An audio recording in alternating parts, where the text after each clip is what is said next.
Welcome back to the show. I'm excited about today's guest. Without further ado, we're bringing on Chris Russell. Chris is a retired U.S. Air Force intelligence officer. He's a leadership coach. He's a keynote speaker who equips teams to perform with clarity, empathy, and purpose.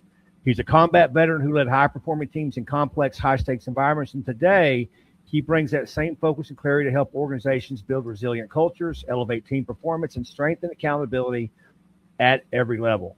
Chris is the author of the excellent book. I can't recommend it more. A book called More Than a Mission. And man, it is something you got to get. And we'll talk to Chris about all that and everything else that he's done. Chris Russell, how you doing, man? I'm doing good, brother, man. It's great to be here with you. I appreciate you having me on, man. Well, Chris, we're more than just sort of we met on LinkedIn type of friends, right? We've known each other for, I don't know, 40 years, maybe? I was thinking about that. I think the first team we were on together is when we were 12, and I think it was Eastside Optimist when we were 12 years old. 40 years. Oh my goodness. Yeah. Wow, man. Well, I can tell you, leadership aside, you're looking at one hell of a catcher right here on the screen. So, boy, Chris could catch a ball, that's for sure. A position that I could never have the guts to play. But man, kind of walk us through. I mean, obviously, we both got out of that baseball game about college time, and you went your way and I went mine, and we sort of found ourselves back together talking again about a lot of this stuff because we have a lot of this stuff in common. But tell our audience about your journey, because obviously it's military based, but it's a very interesting journey how you sort of come back to full circle doing this leadership coach thing. Yeah, so I lived my whole life in Arkansas, and then, of course, went to the University of Oklahoma, much to my dad's chagrin, right? And I got commissioned through Air Force ROTC there. And I joined the Air Force for the same reason everybody else did, man, to be a fighter pilot. And it turns out my color vision was too bad, which I didn't know at the time. And so our commander in ROTC, our colonel, he said, "Hey, did you know there's an intelligence officer in every fighter squadron?" And I said, "I did not know that." And he said, "You should look into it." And that's how I became an intelligence officer, and spent most of the first half of my career in fighter units. Was lucky enough to be in the 27th Fighter Squadron, which is the oldest fighter squadron in the Air Force, dates all the way back to World War I, 1917. It was an incredible squadron to be in. They flew F-15s when I was there. They fly F-22s now. Was in the 4th Fighter Wing, flying Strike Eagles, F-15Es, air-to-ground, air-to-air mission. Just an awesome platform. Was fortunate enough early in my career to get to go to the Air Force Weapons School, which it's okay if nobody's ever heard of that, but that is the Air Force version of the Navy's Top Gun School. Only actually our school's been around a lot longer than the Navy's. They actually modeled their school after ours. They just get the cool movies. But I'm way over that, as you can tell. But that experience, that environment changed my career. It changed my life. And especially with what I'm doing now in the leadership spaces. That school, yes, it's about advanced tactics and things like that, but it truly is a leadership school about leading high-performance teams, holding high standards, holding each other to high standards. And it was just one of the best things I ever got to do. I got to be an instructor there as well, and it was truly a formative time. In the middle of my career, I spent some time with the Army, kind of an Air Force appreciation tour. I went to Command and General Staff College with the Army at Fort Leavenworth. We call it professional military education.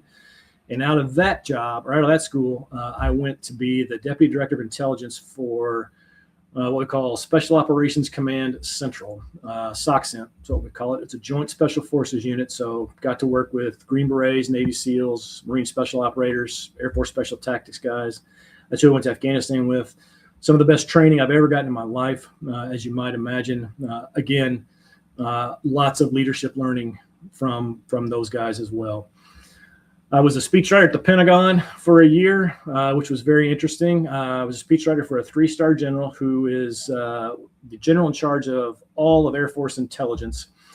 And it was a great job. I got to see lots of things that I never would have seen. And I just been another 05 on the air staff. And then fortunate enough to get selected to be a squadron commander at the National Security Agency, commanded the 22nd Intelligence Squadron at NSA, which another squadron that traces its heritage back to World War I, to the 22nd Pursuit Squadron, 400 of the smartest airmen you've ever seen in your life. They were all linguists or signals analysts.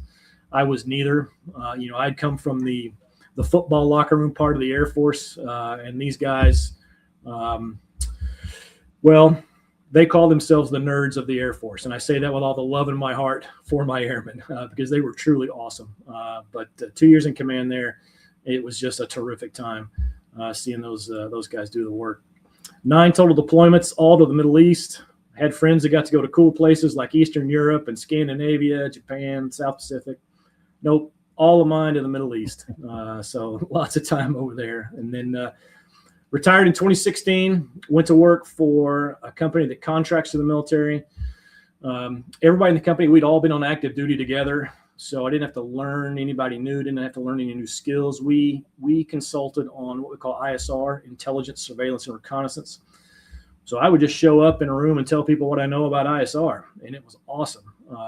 Had some really great contracts with that company. Just the last 2 years, I'd been on the road way more than I wanted to be, over half the weeks of the year, and I just couldn't do that anymore. And so when the travel schedule came out in January of 2024, and it was going to be the same thing, I called my boss and I said, "Boss, I can't do it." And so I left there. It was a tough decision because I didn't have anything else immediately lined up, and I didn't do anything for, I don't know, about 6 months or so. And then the summer of 24, 5 people, all independent of each other, told me, "Dude, you have got to write a book." And my wife Cindy had been telling me this for 10 years. You should write a book. And I never knew what I would write about because I have awesome stories to tell, right? They're all just classified, and they are going to be classified forever. And so I can't tell you all of my cool stories.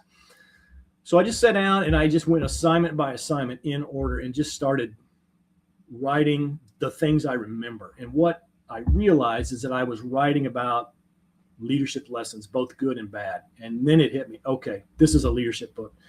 And that's how that evolved and became into More Than the Mission. The idea behind the title is the skills that get you promoted into leadership positions, the job skills that you have that get you recognized and promoted, guarantee you exactly nothing about your success as a leader, because those are 2 different skill sets and they must be developed together so that when you are put into those leadership positions, you're ready to deliver different skills than the ones that actually got you promoted. I established the Russell Group about the same time, and like you said, been working with some organizations around the Tulsa area here over last year, and it's been great. Yeah, Chris, those of you that are looking for a speaker at your conference or your agency, you need to get a hold of Chris Russell. I'm telling you, I've seen him speak. I've obviously read his book a couple of times now. I went back over it again last night, called More Than a Mission. It's just something you have to have because it's the real deal. And Chris, I think I know what you're going to say here, and by the way, this is why we don't talk about my experiences, because I would have taken about 3 seconds and you got to tell us these really cool places you've gotten to go to. So I would say, well, I moved to Tulsa after college, and that's about it. Right? So that's what I want to say. But how did you determine? Because the military is obviously different than law enforcement, it's different than public safety. Is you guys put a preeminence on leadership from day one?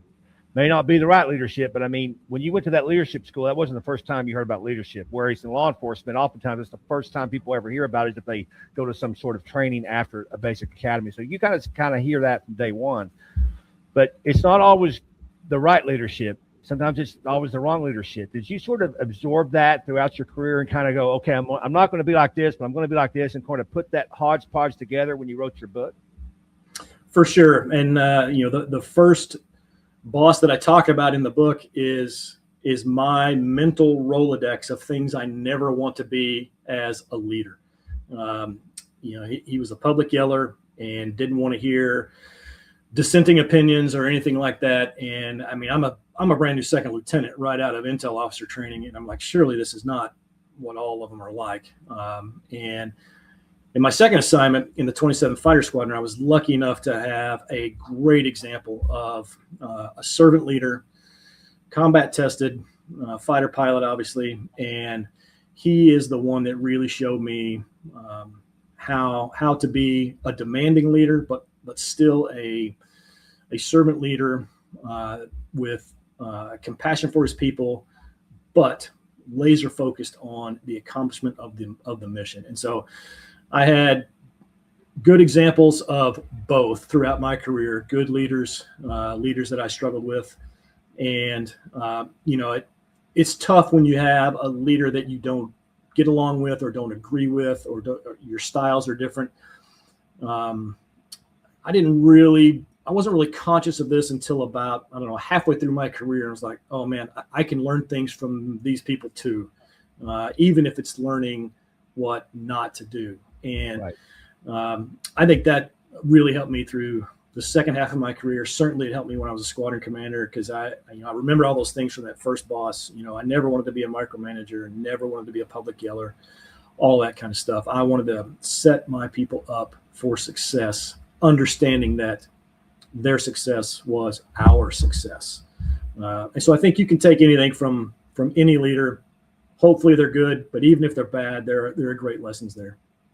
You talk a lot in the book about followership and the importance of that. Just kind of give our audience, I think that's a term that maybe people think they understand, but they probably don't. Just kind of talk to us about your perspective on what followership is and how to absorb that.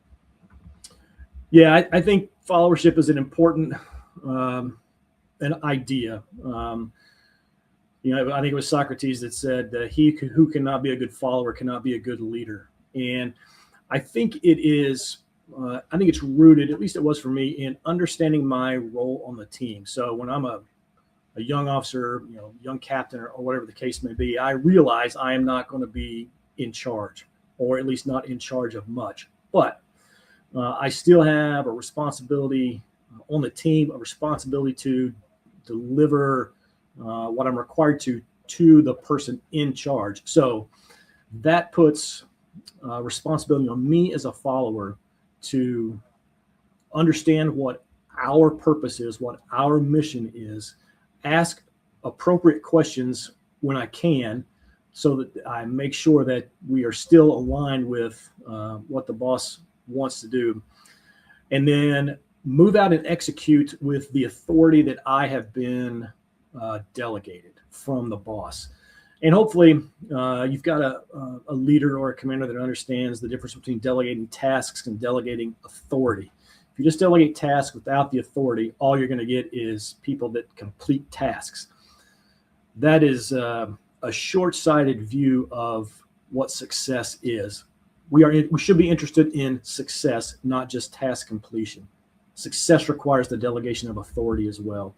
So I think being an active follower like that, executing proactively when you understand what the boss's vision is, what their desired end state is. Sometimes that's difficult, though, because if you have a leader that has not communicated that clearly, and I had those, and it is frustrating.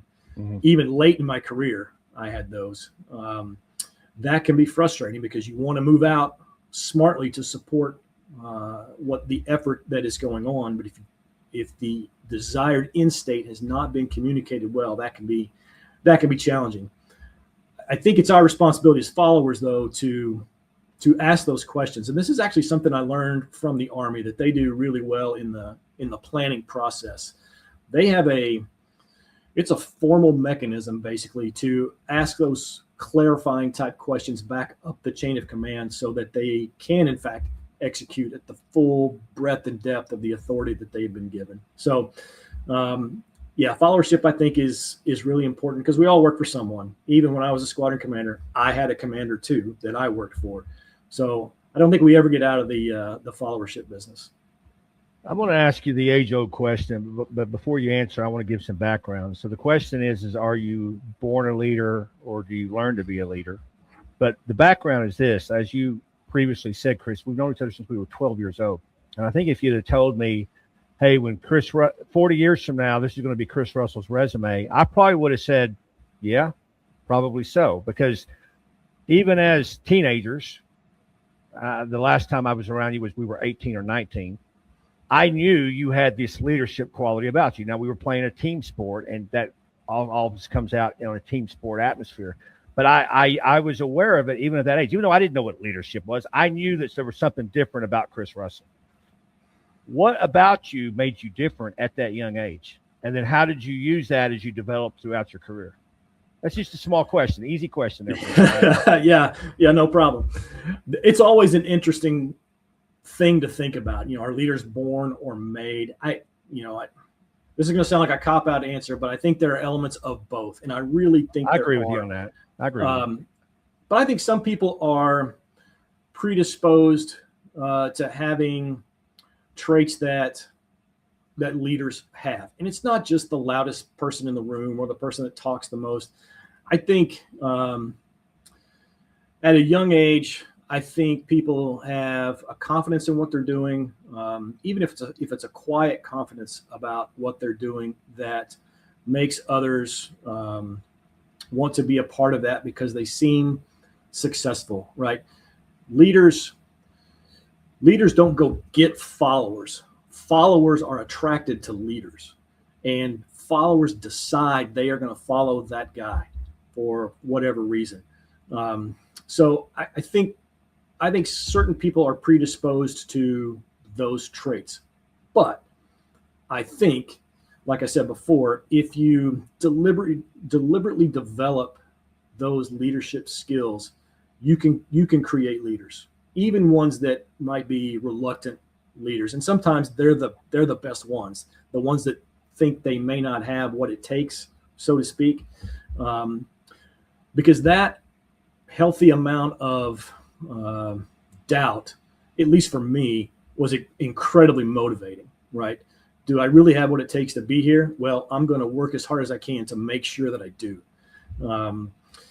So I think you can develop skills that are already present, but I also think you can develop those same type skills in others that, not that they're not there, but you're helping them realize them. And a lot of that, I think, is rooted in trust and confidence from leaders. It's rooted in delegating authorities, like I said. And I saw this as a squadron commander. I told you I had a bunch of 400 airmen. In the Air Force, a squadron is broken up into flights. In the Army, you would call it a battalion and companies. Well, my flight commanders were brand new second lieutenants, right? They've never been in charge of a popsicle stand, right? But they walk in the door and they're in charge of 50 airmen executing the mission. And it can be overwhelming. But I think if you put things in place, put mechanisms in place that help them see that they already have some of those skills and traits that they can lean into, I think that's how you start to build those young folks. So you talk about purpose some in your book, and I think a lot of people listen to this, regardless where they are in their life or career, that seems to be the overarching pursuit, right? Purpose. I would say purpose over all things. If you don't find your purpose, it really is just a waste of whatever talent God's given you. So you have obviously landed on your purpose. It led up to what you're doing today. I believe I've landed on mine. What would you tell people out there that are seeking for that, seeking purpose, and just kind of what advice would you give them? I agree with everything you said about purpose. I think it is the root of everything. Job satisfaction, life satisfaction, all that sort of thing. The motivating drive that gets you out of bed in the morning. I tell a couple of great stories in the book about purpose. The way I got to what I'm doing now is I looked at my career and the things the Air Force taught me about being a good intelligence officer, those skills, no one in the civilian world needs outside of the government contracting world. I can plan you an airstrike. Hopefully you don't need that. But the Air Force also taught me how to be a good leader, how to build younger leaders, and to lead high-performing teams.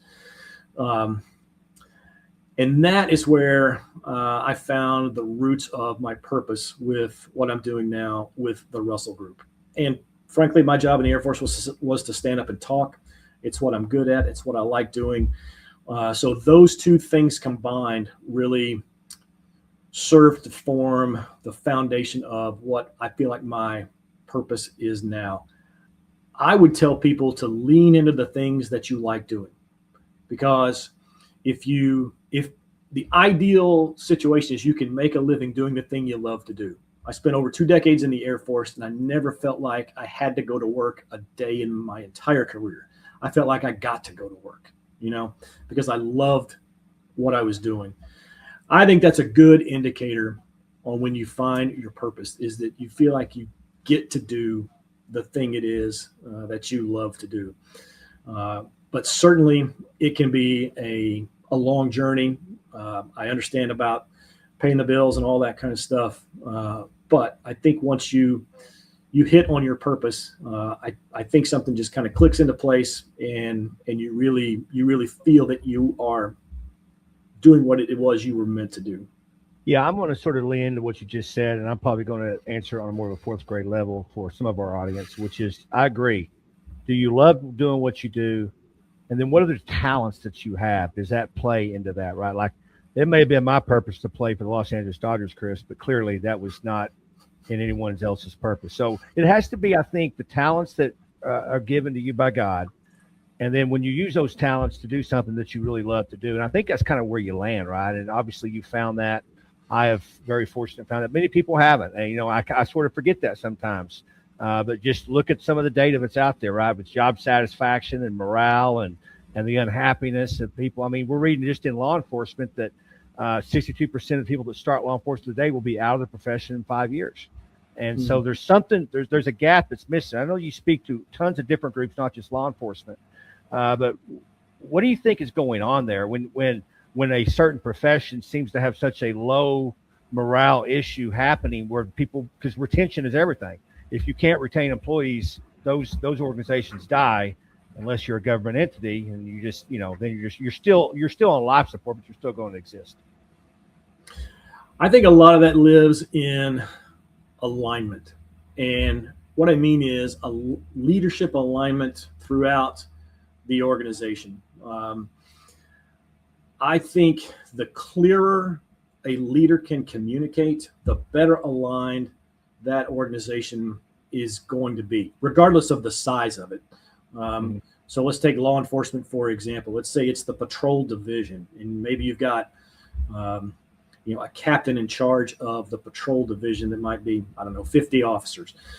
The clearer that captain can communicate, the better aligned those officers are going to be with their vision, their guidance, intent, and end state. When leaders keep that thing a mystery or don't communicate it well, it breeds frustration. Frustration is rooted in unspoken expectations, right? And I had this early in my career as a second lieutenant. I had it again late in my career when I was a squadron commander. I had a boss that was incredibly smart, and none of us, I think there were 7 of us squadron commanders that worked for him, and we struggled to understand the direction he was going. You know what I mean?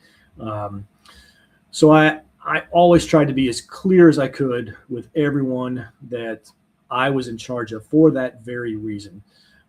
Because the clearer you communicate the idea of purpose or the idea of we, that then I think increases buy-in to the overall objective, the overall mission. This was tough with my airmen at NSA. Giant organization, right? 50,000 people working in NSA. I had 400 airmen, and most of them had never directly supported air operations like I had. That's all I had done, right? So I had a few airmen that really struggled with the idea that you're talking about, the idea of, why am I doing this? I'm just here, making the donuts every day kind of thing. I really tried to tell them, hey, look, I know you're a cog in this giant machine at NSA, but there is a very solid line from what you do to the execution of air operations. There are many steps along that line, but it is there.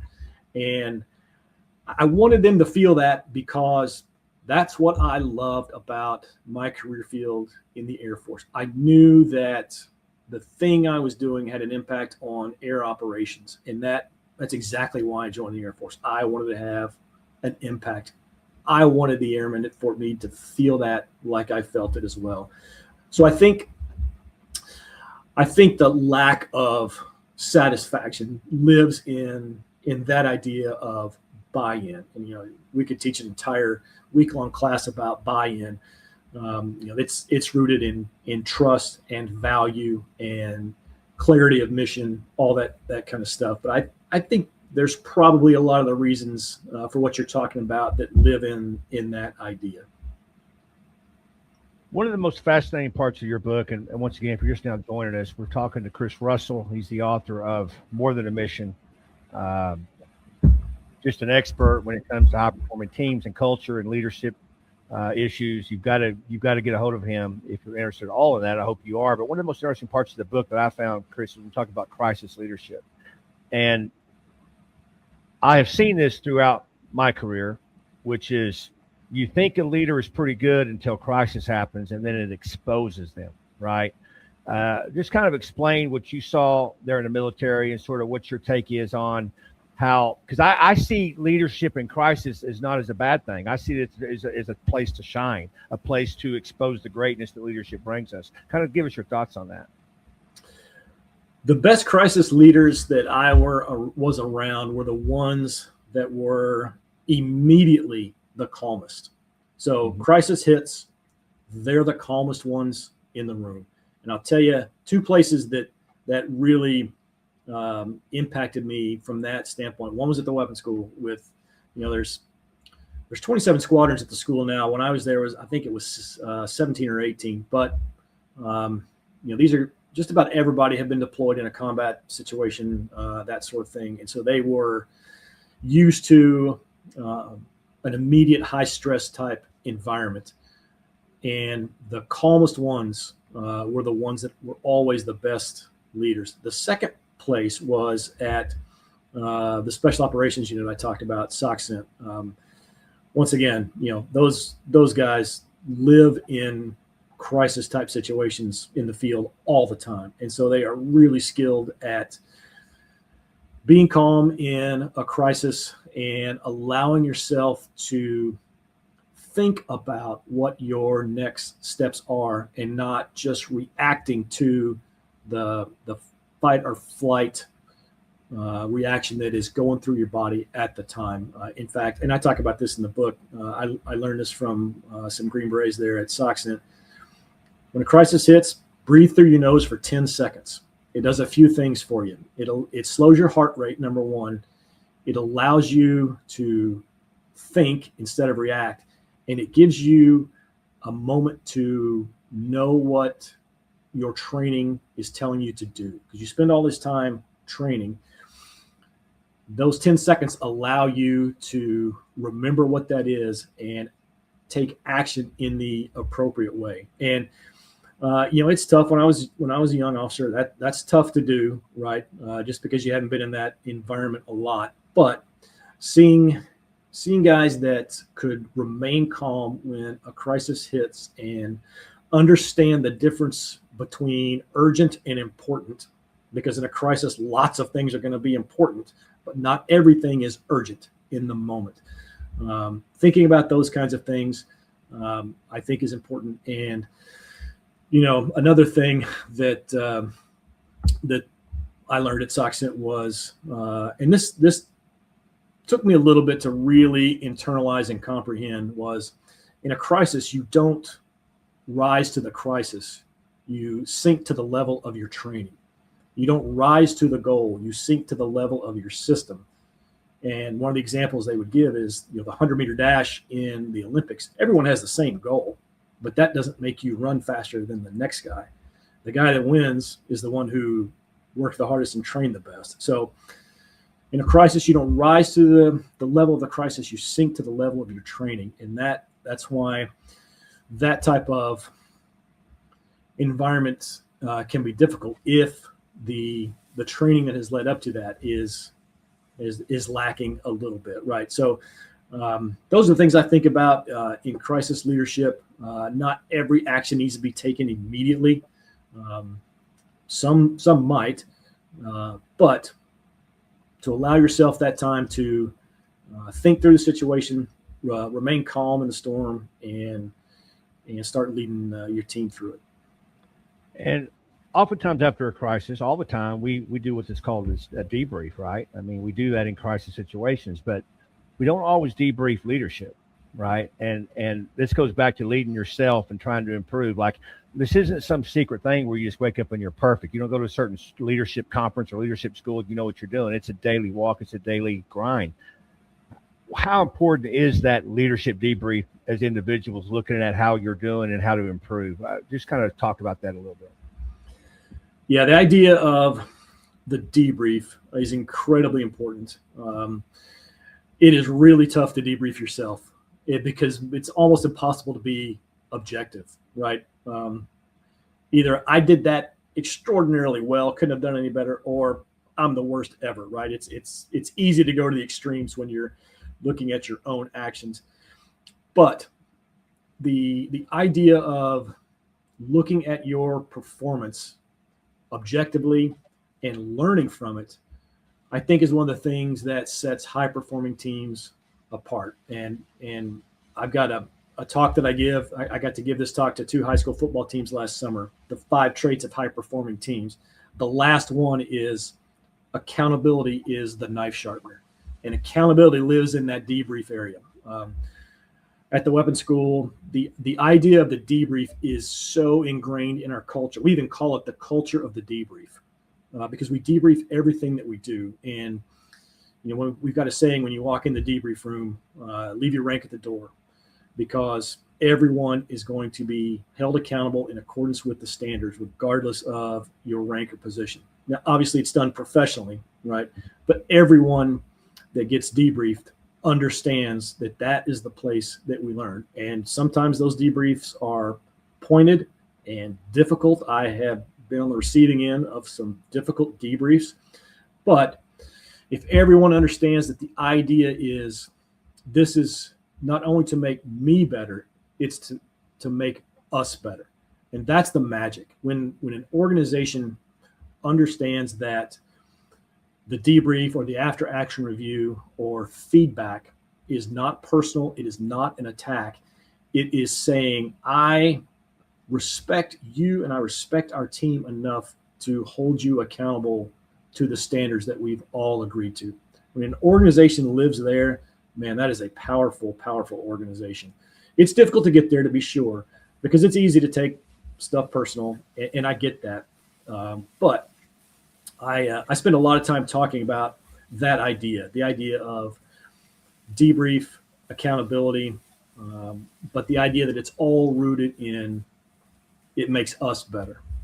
Yeah, I tend to agree, Chris. If you can get there, it's almost like this level 5 leadership that John Maxwell talks about. Right? I mean, it's the peak where you're trying to get to, because it's not easy to get to. But if you can not only get there, but get the people around you to get there, well, that is something special. It's rare, but it's very special. So, Chris, man, it's a fantastic conversation. We're going to have to get back on and do this again. We could talk all day. We have done that. We've turned a 1-hour lunch into 3-hour lunches. But where can people find you? How can they contact you? They can find me at trgleadership.com. That's trgleadership.com. C. Russell at trgleadership.com is my email. 813-830-3049 is my phone number. You can text me at that number. If you're wondering about the 813 area code, that was when we lived in Tampa, and we've just kept it. But yeah, I would love to have a conversation about developing leaders on purpose by design. And what I like to tell organizations is that I want to help you build leaders by design, not by default, because that's the only 2 ways that you build them. You either build them thoughtfully on purpose with the end state in mind, or you don't, and you just get the leaders that you get by default and hope it's okay. And as much as I believe in hope, hope is not a good strategy. So I want to help you build leaders by design, not by default. And you're on LinkedIn as well, right? A lot of our listeners are on LinkedIn. A-Firm, yep, on LinkedIn as well. Chris Russell, man, thanks so much for being here. I can't thank you enough. Thanks for all you're doing.